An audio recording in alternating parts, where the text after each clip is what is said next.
لسانی یا نسلی فسادات نہیں ہیں، بلکہ یہ ایک ثبوت ہے بھارتی حکومت ہے، نفرت پر مبنی ان کا نظریہ اور طرز عمل ہے۔ لوگوں کے دلوں میں اور ذہنوں میں اس ریاست کے اوپر اعتماد جو ہے مزید کم ہوتا جائے گا۔ بھارتی ریاست منی پور میں جاری فسادات مذہبی اور نسلی تنازعات کی بدترین مثال بن گئے ہیں۔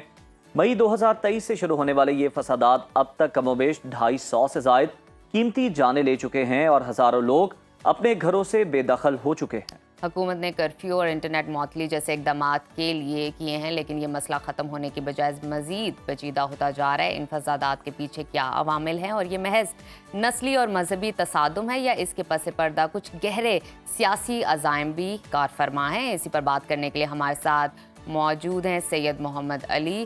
آئیے ان سے جانتے ہیں۔ بہت شکریہ آپ کے وقت کا علی۔ یہ بتائیے گا کہ منی پور کے حالیہ فسادات کی بنیادی وجوہات کیا ہیں اور کیا یہ صرف نسلی تنازعات ہیں یا اس کے پیچھے کچھ ایسے سیاسی عوامل بھی شامل ہیں؟ ذرا وضاحت کیجیے گا۔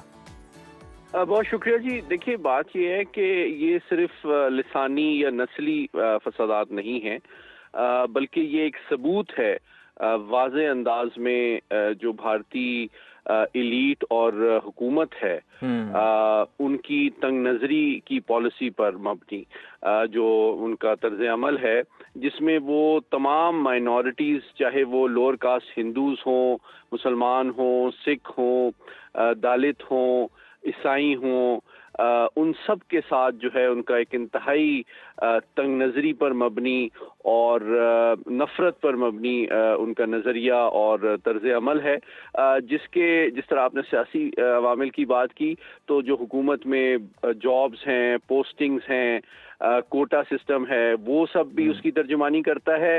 ساتھ ہی ساتھ ایک منظم اور جامع حکمت عملی کے تحت بھارت کو اب جو ہندوستان بنانے کی کوشش ہو رہی ہے، جس کو ایک ہندو نظریاتی ریاست وہ بنانا چاہتے ہیں اور سیکولرزم اور جمہوریت کے ڈھونگ سے وہ اب نکلنا چاہتے ہیں، اور آپ دیکھ رہے ہیں کہ اسی کے تسلسل میں پورا ایجوکیشن کا کریکولم چینج کیا جا رہا ہے۔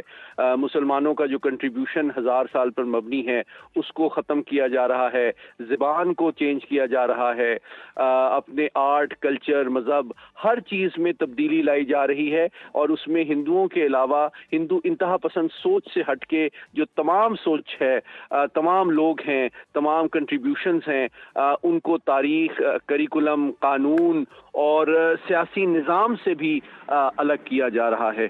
تو یہ بنیادی طور پر ایک ہندو ریاست بنانے ایک جامع اور مسلسل عمل ہے، جس کے اثرات داخلی سطح پہ بھی آپ دیکھ رہے ہیں کہ اقلیتوں کے ساتھ جو فسادات ہوتے ہیں، ان کی نسل کشی کی جاتی ہے، یا پھر آپ دیکھیں کہ سکھوں کے خلاف جو قتل عام کی پالیسی ہے را کے ذریعے سے کینیڈا، امریکہ، آسٹریلیا، برطانیہ میں، وہ بھی اسی کا شاخسانہ ہے، اور دیگر ممالک کے اندر جو دخل اندازی اور دہشت گردی کی پشت پناہی ہے وہ اس پالیسی کا تیسرا پہلو ہے۔ اچھا سید محمد علی صاحب، یہ بھی بتائیے گا کہ بھارتی حکومت کے جو اقدامات ہیں جیسے کہ کرفیو، انٹرنیٹ بندش، اس کو آپ کس طرح دیکھتے ہیں؟ کیا یہ چیزیں مسئلہ حل کرنے میں مددگار ثابت ہوں گی؟ جی بالکل یہ ثابت نہیں ہوں گی، اور اس کی بنیادی وجہ یہ ہے کہ آپ جانتے ہیں کہ جیسے جیسے ظلم اور نفرت پر مبنی پالیسی کو آگے بڑھایا جائے گا، لوگوں کے دلوں میں اور ذہنوں میں اس ریاست کے اوپر اعتماد جو ہے مزید کم ہوتا جائے گا، اور وہ آزادی کی جو تحریکیں ہیں، چاہے وہ مقبوضہ کشمیر میں ہو، چاہے خالستان کی ہو، منی پور کی ہو، آسام کی ہو، ان کو تو اس تشدد، نفرت اور نسل کشی سے مزید جلا ملتی ہے۔ وہ تو ان کا یقین مزید مضبوط ہو جاتا ہے کہ ان کا مستقبل، عزت، جان، مال جو ہے بھارت ماتا میں محفوظ نہیں ہے، اور آزادی جو ہے وہ واحد حل ہے ان کی جان، مال اور عزت کے احترام اور تحفظ کا۔ بالکل ٹھیک ہے، بہت شکریہ سید محمد علی صاحب، آپ اس اہم ایشو پر تجزیہ دے رہے تھے۔ ناظرین ابھی ایک بریک شامل کرتے ہیں، بریک کے بعد آپ سے دوبارہ ملاقات کرتے ہیں۔ دیکھتے رہیے سنو پاکستان۔